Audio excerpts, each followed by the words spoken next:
Cantiknya Safia anak perempuan Ahmad Dhani saat kenakan hijab.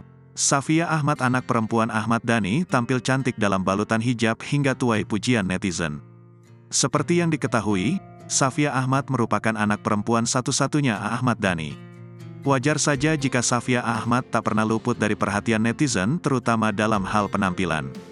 Nah, menurut pantauan Safia Ahmad memang memiliki style tersendiri. Mulai dari gaya rambut hingga paduan fashion item yang dikenakan gadis berusia 11 tahun tersebut tampak nyentrik. Baru-baru ini Safia Ahmad terlihat tampil beda.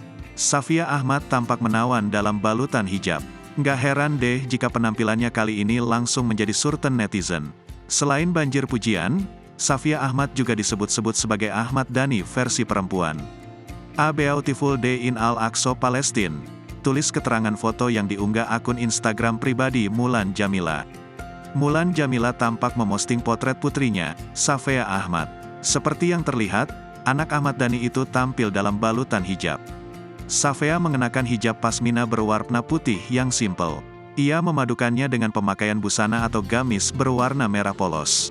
Wajahnya pun tampak memesona tanpa riasan, namun tetap banjir pujian netizen di media sosial. Selain menyebutnya cantik, Safia Ahmad juga dinilai sebagai Ahmad Dhani versi perempuan.